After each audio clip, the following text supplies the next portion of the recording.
I'm very excited, as you can tell, because I'm very excited. Jeff, remember I was saying about, you know, I wanted a house band? Right, yeah. Right, and I was saying, who did I want? I say I wanted? Richie Sambora. I said I wanted Richie Sambora. Yeah. Well, look who's here! Look who's here, Jeff! Richie Sambora!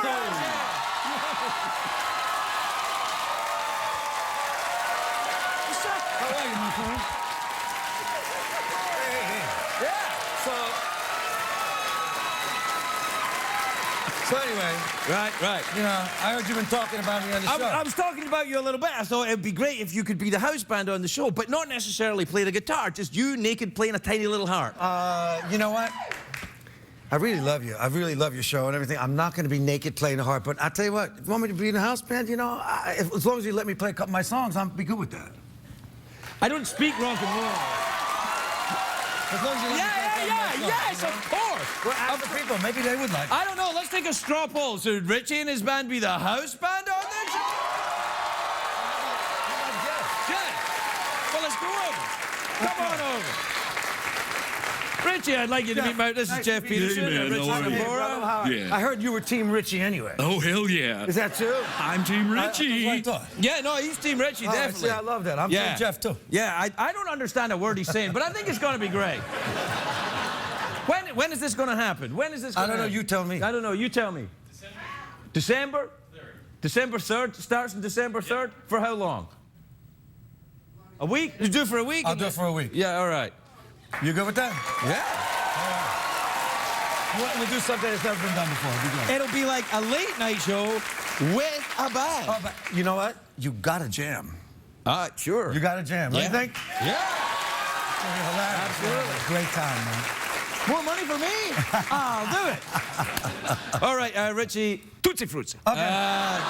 Okay. No, and then we'll see you on December the 3rd. December the 3rd. All right, say bye-bye to Jeff. Bye-bye to you. Bye-bye, Yeah, bye-bye, bye-bye. December 3rd, brother. Richie Sambora, everybody. Get out of here. Oh, okay. Richie Sambora will be appearing as the house musician on the Late Late Show starting December the 3rd. Is that right, Jeff? That's right. Yes.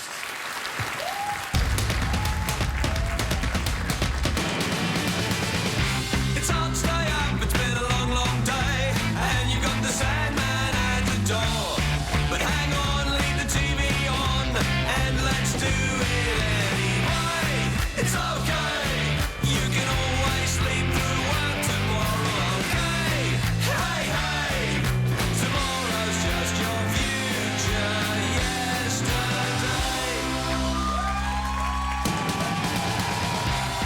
The Late Late Show with Craig Ferguson, sponsored by Samsung Galaxy S3. The next big thing is already here.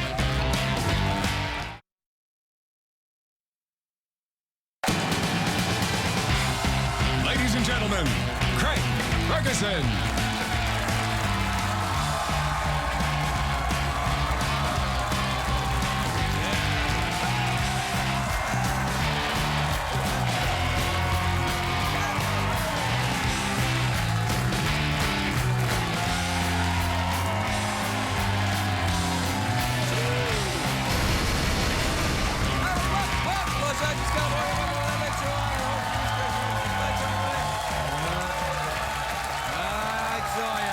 Thanks, everybody.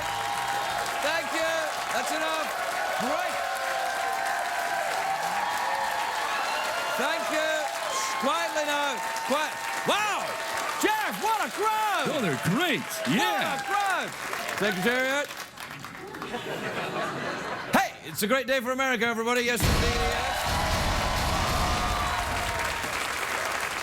It is actually a great day. This is the day I've been waiting for all year. It is Friday. It is November the 16th. It is. No, this is a very important day because the Twilight Breaking Dawn Part 2 is out today. Hooray! But I'm kind of sad, though, because they're saying it's the last Twilight movie ever, and I'm like, no. So I'm happy, but I'm sad. I don't know whether to rejoice or to cry. It's like if someone said to me, Craig, you can have your own TV show, but it's on CBS at 12:30 at night.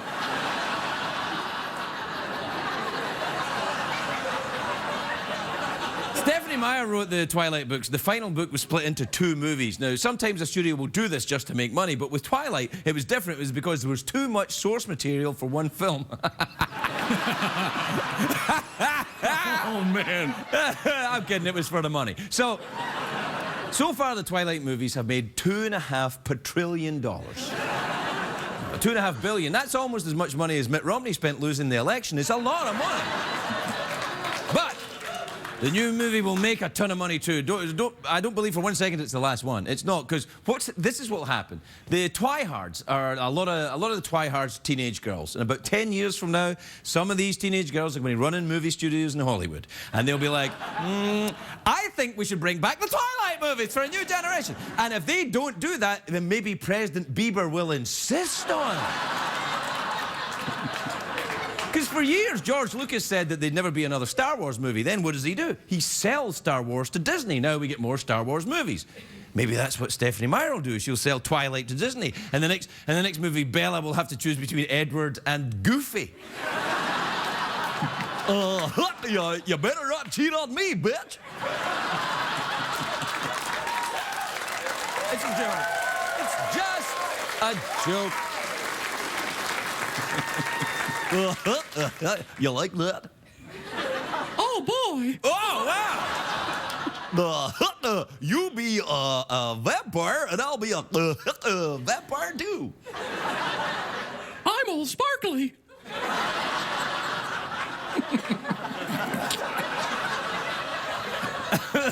I didn't know you could do that voice.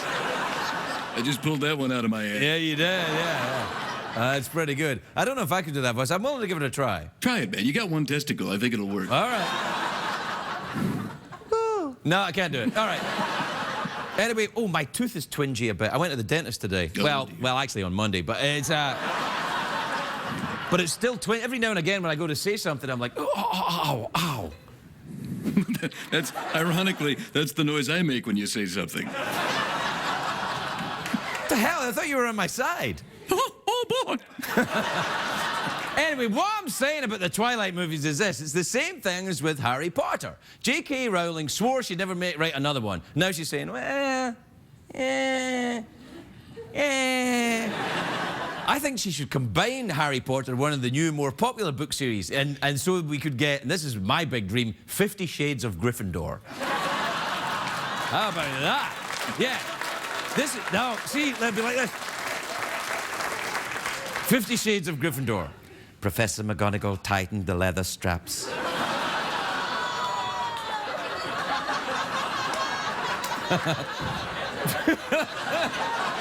Professor McGonagall, there's a girl up there like, no, don't do it. I'm like, I'm doing it. Like, Professor McGonagall tightened the leather straps and whispered in Hagrid's ear. The safety word is Quidditch. And then, right, so that's Professor McGonagall does that in 50 Shades of Gryffindor. She does that to Hagrid. And then Hagrid's like, Quidditch! Hagrid's panicking. You see? That was awesome. 50 Shades of Gryffindor, it would work. Oh, yeah, that's great. Yeah, I tell you, I know what my Patronus would be. What would your Patronus be? Censored. See, you don't even have to do it. I just did what you were going to do anyway. Just keep it there. Keep it there the whole show. Just keep it there the whole show? What about if I keep it there? What if I keep it there? Oh, it's a show. You know what? Oh, like that. Yeah, all right. I like that. Yeah, all right. When does it become offensive? Like, it's okay like that, but is that when you pixelate? So even if I just give you that much, you get upset? Even the tip.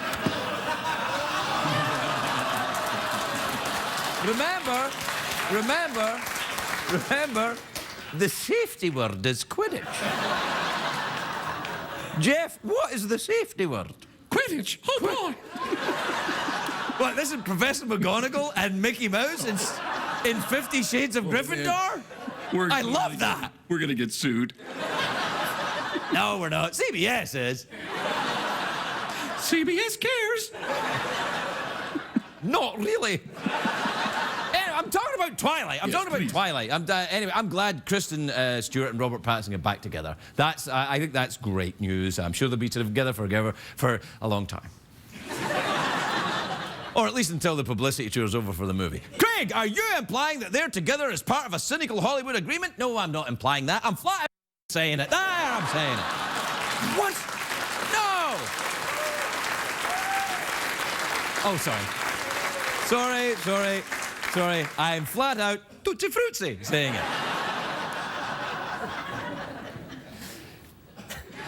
Are you excited? You're going to go and see Oh it? man, I don't really care. It's not. I don't want people to think I don't like these movies. I don't know about them. I haven't seen them. You know, I haven't seen the movies, so I don't know if I like them or don't like them. It's just, you know, I'm just poking fun of it because I'm a douche on TV. That's just my job. I'm not doing it because I'm against your movie. I'm not against your movie. I just haven't seen it, and I'm a douche. The safety word is Quidditch. For some reason, that really tickles me. I think that's very funny. It tickles me when you do it, too. Professor McGonagall tightened the leather straps. Oh, boy. You want to get out of here? Yeah, I think so. All right, come on. You're watching The Late Late Show. Like a scab, it will never heal if you keep picking at it.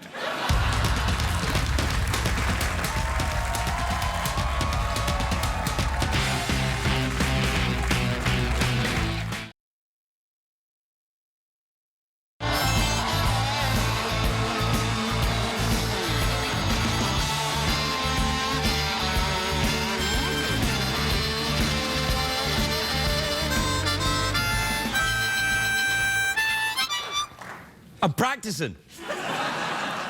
I have to practice. Richie Sambora, we pulled it off, Jeff. Amazing, we did man. it. You did it. Yeah. We did it. Starting on December the 3rd, for 1 week trial period to see if Richie likes me enough to stay longer than a night. So for one night, then. I don't know, maybe. You can't tell with rock and roll stars. They come, they go, they're like gypsies with money. Wow, that was deep, man. Was it? That was really good, yeah. Thanks. Well, you know, anyway, rock stars, they come, they go. Are you excited about that? Oh, this is great. I Now, can't the believe thing you is, did he's it, going to man. be playing with a band. He's going to be playing fully clothed, playing a guitar for the first night. Right.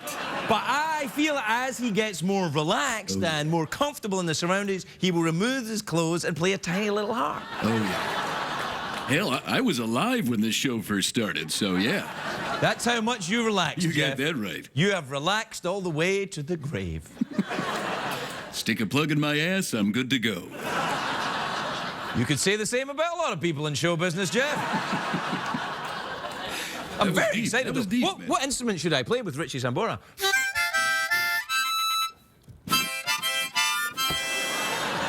Are you trying to outdo me? Do you want to have an organ off? Yeah, Is let's that what have we're an going to organ do? off.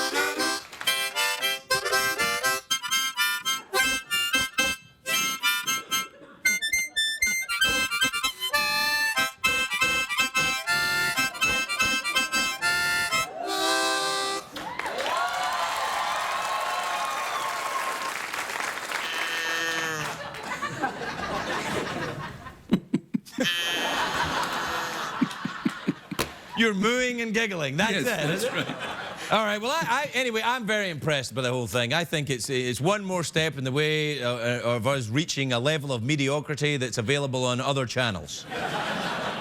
And once we do that, Craig, what happens then?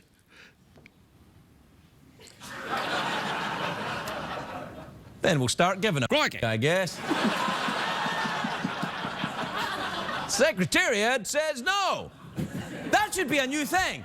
We should do a thing where Secretariat says, and then Secretariat will either nod or shake his head no. Yeah, that's good. And then we can decide things. Right, yeah. Right. All right, so, hey, Jeff, I was thinking of going to Denver this weekend. Well, I don't know, Craig. Let's see what Secretariat says. Should I go to Denver this weekend, Secretariat?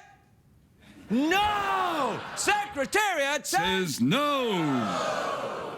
It's never going to work, this thing. All right, it's tweets and emails time.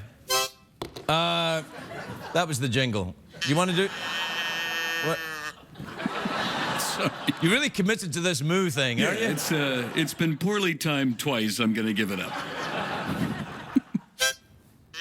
There you go. All right. This is from David in Menlo Park in California. Ever been to Menlo Park? Love it there. Place there. Beautiful place. Yeah. It says, Dear Craig and Jeff, I fight with my wife all the time. About what we should watch on TV. Will you settle this one? Dancing with the Stars versus NCIS. Ooh, this is I couldn't answer that. Oh, actually, I could. NCIS is on CBS. Dancing with the Stars. No, that's a joke. What should it be? Dancing with the Stars, Secretariat? No. Secretariat says... No. Oh, boy. Never going to work. No. This is from Marv in St. Louis in Montana. Missouri. St. Louis isn't in Montana. What the hell is wrong with you?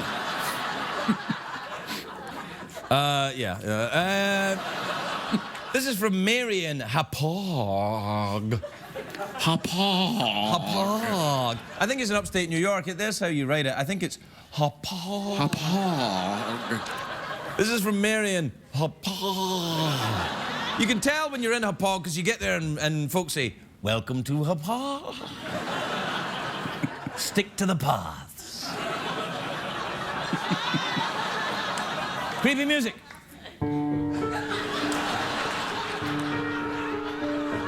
Welcome to Hapog.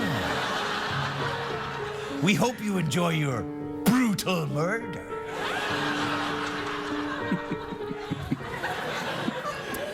Anyway, Mary says, Dear Craig and Jeff, I'm starting planning my Thanksgiving cooking. Should I bake you guys a pie?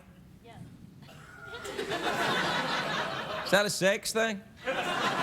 No, man, let's ask Secretariat. Secretariat, should she bake us a pie? Secretariat says Yeah.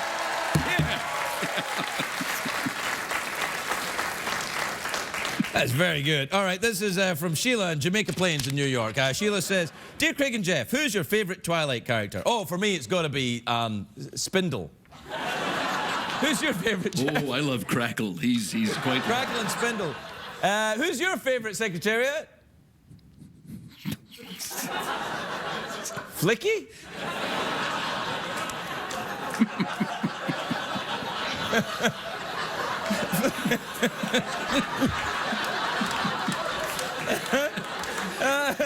This is my job. Oh, yes. God bless America. All right, this is from Leo in Santa Clarita in California. You ever been there? Beautiful place. Yeah, it's lovely up there. Yeah. Well, folks around here in Hapog enjoy listening to the cows mooing at night. We'll be right back, everybody.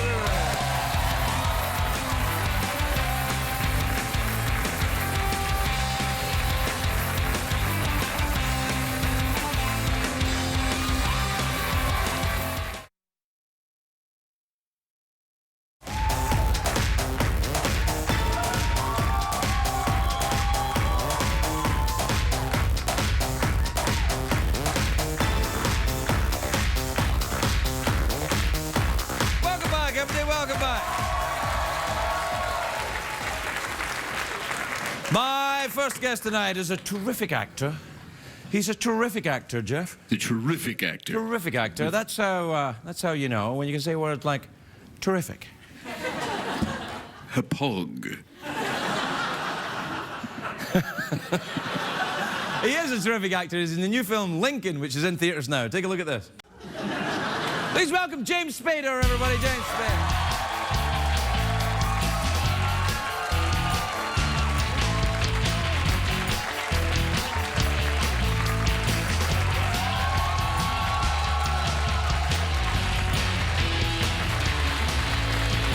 James. How lovely to see you. You look well. The seats are higher a little bit. The seats higher here? You haven't been in this new studio? I haven't been in the new studio. How do you feel? A little higher. Well, a little bit like, look.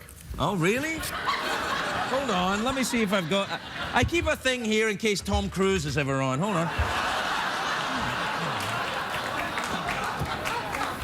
There, how's that? Yes, there you are. It's like you're at home. And we're at the same height now. Yes, that's a little more like it, isn't it? Yeah, I think so. There's a convention in talk shows to have the guest sitting lower than the host. But when I did that here, people complained. You've lost a lot of weight. Yes, I've I've gotten not. a haircut. You look great. Thanks. What the hell, man? Why are you doing that Hollywood dust thing, complimenting me, and then something bad's going to happen? How do I look? You look fantastic. Okay. That's what yeah. My God. No, it's great. You look great. And, Stop. and congratulations on the film, Lincoln. What's it about? Ah! It's a big hit, though.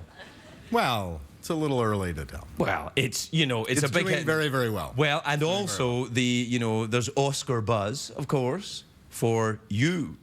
Get out. Oh, I'm just saying. People say that. I haven't seen the movie yet. I know. All right, so I don't know. But I've read the book. I have. I read the book on which I read Team of Rivals. Oh, you did, yeah. Yeah. It's very... The book was actually, the book and the screenplay were both sort of concurrent. Right. Doris and Steven Spielberg had gotten together years ago, and she said she was going to do a book on Lincoln. Right. He said he'd always want to do a film about Lincoln. He said, I'll buy the book. It's Doris Kearns Goodwin. It's going to be good. And so he said, I'll buy the book, and so on. So she, headed off and started researching it and writing it.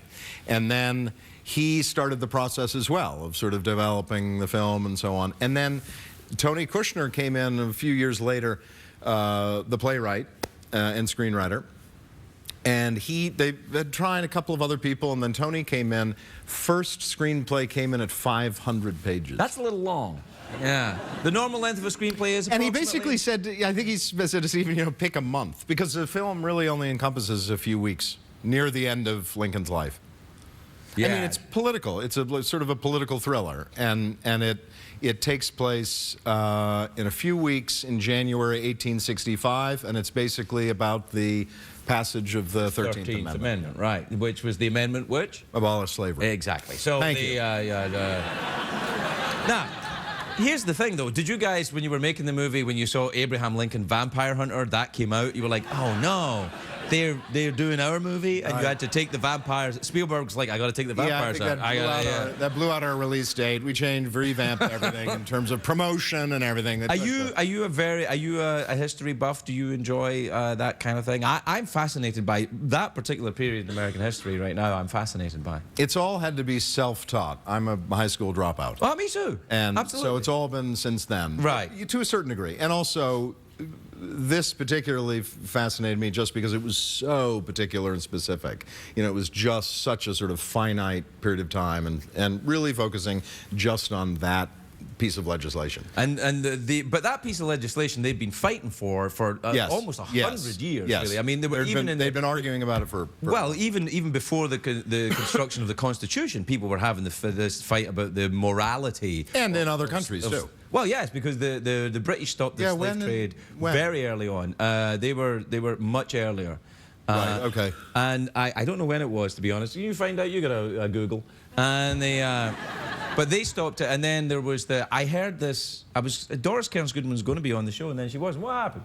Oh, never mind. But I'm fascinated by the organic nature of this, because it started round about when they were writing the Constitution, there was talk about it then, but some of the men were slave owners. And I mean, the amendment had been brought to the floor prior to this. And just 1820 and before that, but right? Passed. Yeah.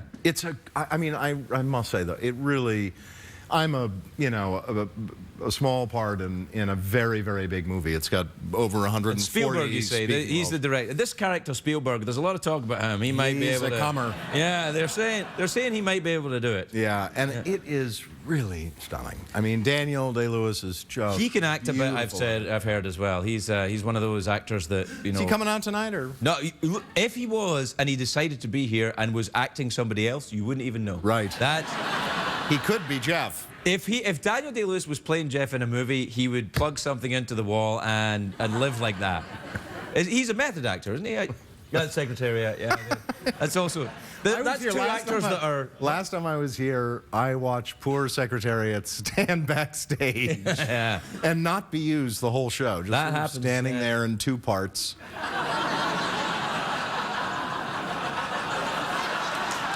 Secretariat actually says no, he was not in two parts. Secretariat now has his own stables with a beautiful view of the parkland beyond. Where it is always daytime, even although it's nighttime. Yes, beautiful. What a lovely evening it is tonight. It is, it's beautiful. We have to take a break. Do you mind? I don't. Good.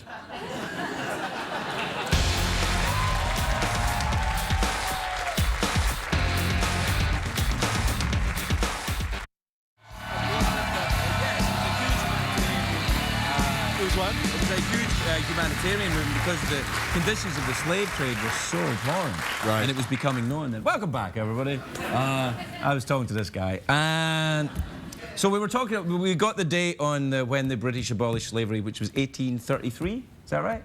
But they abolished the slave trade even before that, like further back. So in the next commercial break, you can find that out. So there you are. Well, it's a fascinating thing. Do you get on well with Steven Spielberg? Very. I've met him a couple of times, and he told me that he has a bar in his house. I where wouldn't he be serves surprised. He serves Guinness to himself. Guinness, he drinks Guinness. Him and all his little friends from all his movies. Do you know that I was shooting a film in Dublin once, and there was this fantastic second AD, assistant director, who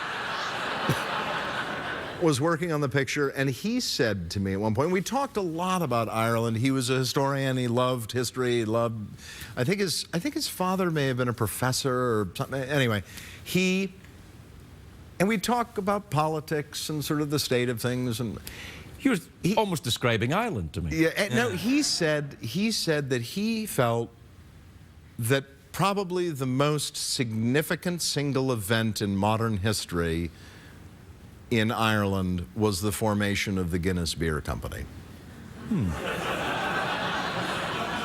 And he felt that because There's been a few events in Ireland that have been... Well, yes.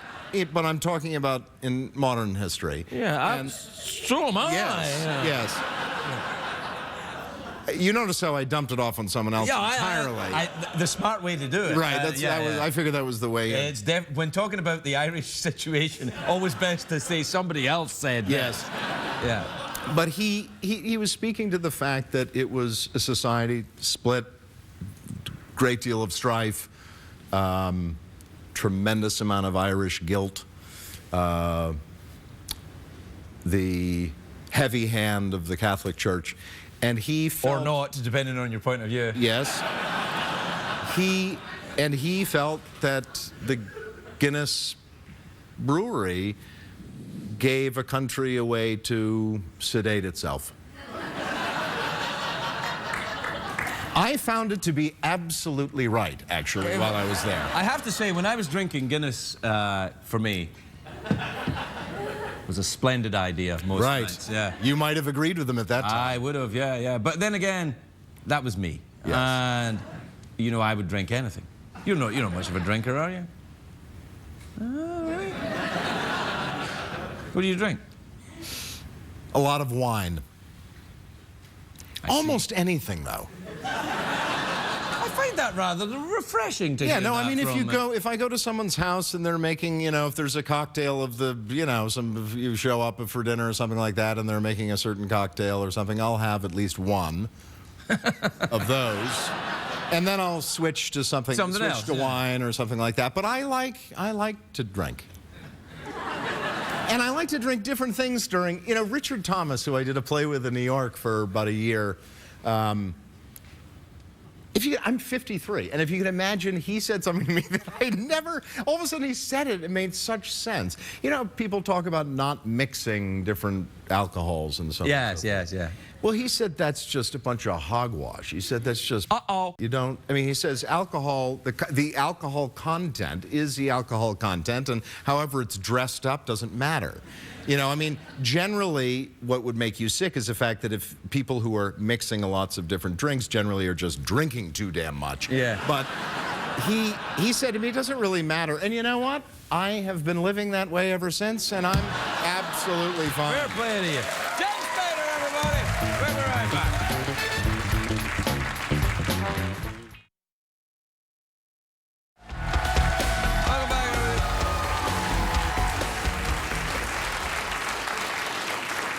So, the slave trade was abolished in 1807 in the British Empire, and then they abolished slavery itself in 1833 in Britain.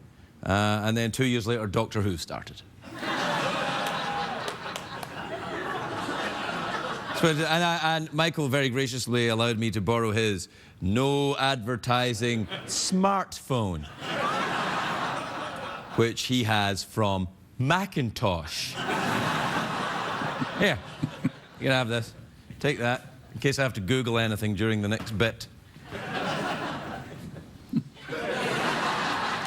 Welcome back, everybody. My next guest is the deputy editor of Variety. She's written a new book, TV on Strike, Why Hollywood Went to War Over the Internet, which is in stores now. Please welcome the lovely Cynthia Littleton, everybody. Cynthia Littleton.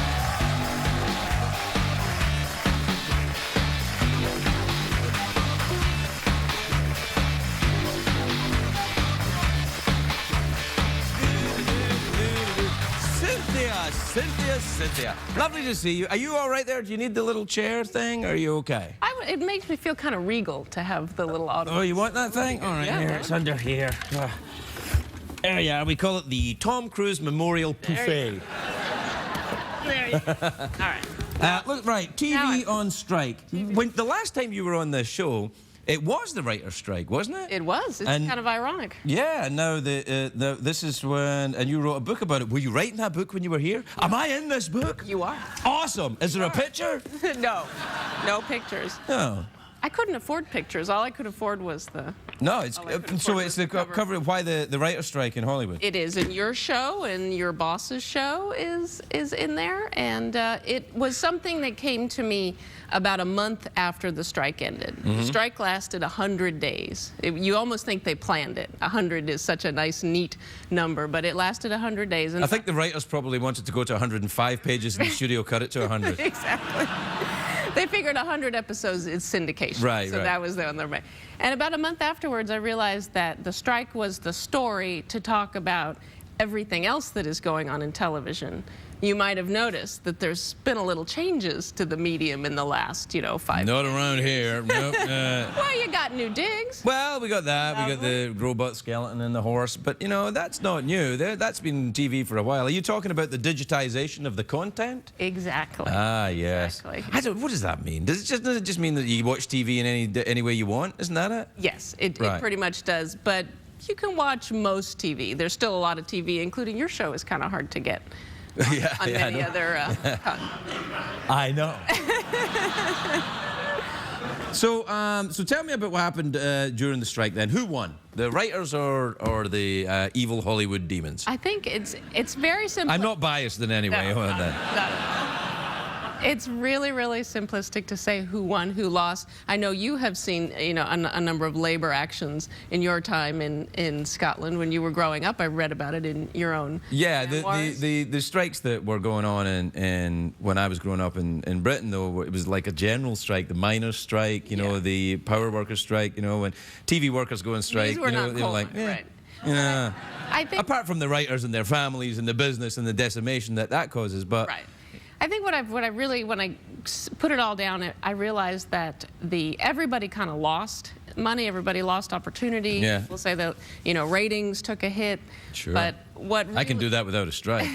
What really happened was the studios blew the talent relations so bad. They backed him into a corner. The writers really had no choice but to flex some muscle, and the studios never thought they would, and they did. And so for that, I think the Writers Guild emerged a stronger entity at a time when writers needed a good advocate, a strong advocate out there for are the writers in show business better off now than they were then, before the strike? What's kind of funny is that the strike, and then the strike dovetailed with the whole global economic meltdown. You remember that? Yes, like it was yesterday. Right. And the networks were cutting budgets, and everybody was going crazy.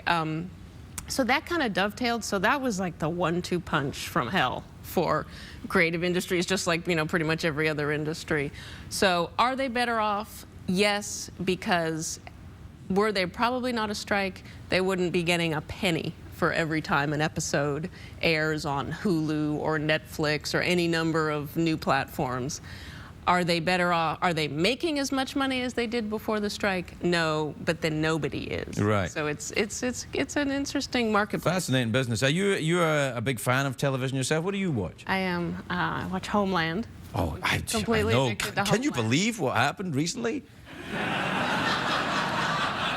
I actually do watch Homeland. No spoilers. No spoilers. No. You're not allowed to talk about it. But oh my, I mean, for heaven's sake. It's one of It's the a great best show. shows. It is a fantastic show. There's so many British actors in that show with very convincing accent. They sound very like the guy who plays David Estes. Yeah, the CIA. Yeah, he talks like that. He's a geezer. He talks like that. Talked with him on the red carpet at an event and was just, you know, He's like, yeah, I play the head of the CIA in this one. It's lovely. he's really good. Yeah, he's fantastic. Yeah. Damian Lewis. Damian Lewis is also a Brit. Yeah. Yeah. What else do you watch then? Any comedies? I watched Boardwalk Empire. Boardwalk Empire, hilarious. Yeah. I'm right there with most of America. I love Modern Family. I love The Big Bang Theory. I don't miss those shows. Oh yeah, Big Bang Theory. Modern Family. Yes, they're both great shows actually. Yeah. One of them's on CBS though. Yeah. What are you watching these days? I watch Homeland, I watch Mythbusters, and I watch House Hunters International. Thinking about real estate on the side? No, I like watching House Hunters International is fantastic. You should watch it because it's always like a nice Canadian couple looking for an extra home in a war-torn area. It's like Brian and Sandra are looking for an escape from the urban sprawl of Toronto and are trying Damascus for apartments. You're like, what? Don't go there right now. They're like, oh, the prices are great. You know. We knew that the economy, the overall economy, was coming back because there were all those house shows on cable, House Flippers, House Snippers, the whole thing.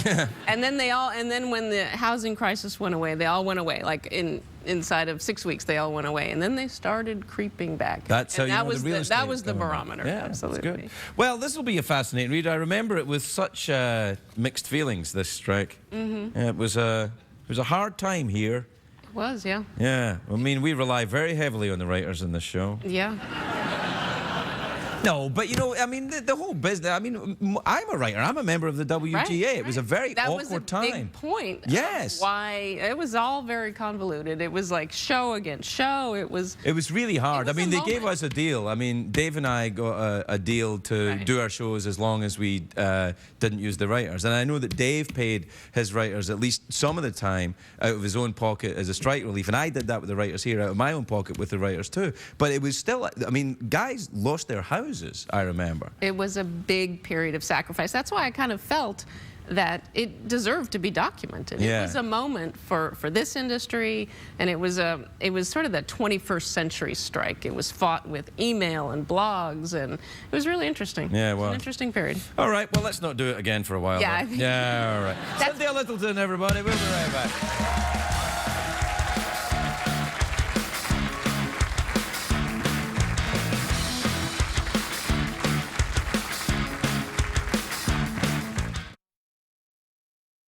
What did we learn on the show tonight, Greg?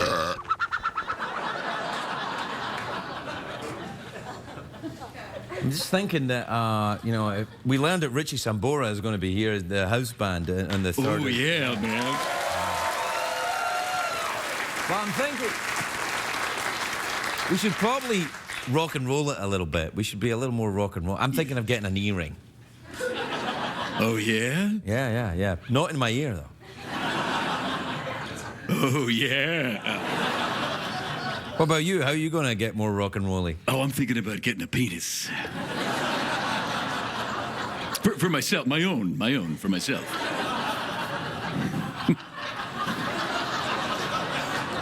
Oh, How did you get to that? How did that happen? it's rock and roll, man. It's not just rock and roll. Plenty of jazz musicians and classical musicians have genitals. Not like the kind I'm gonna give.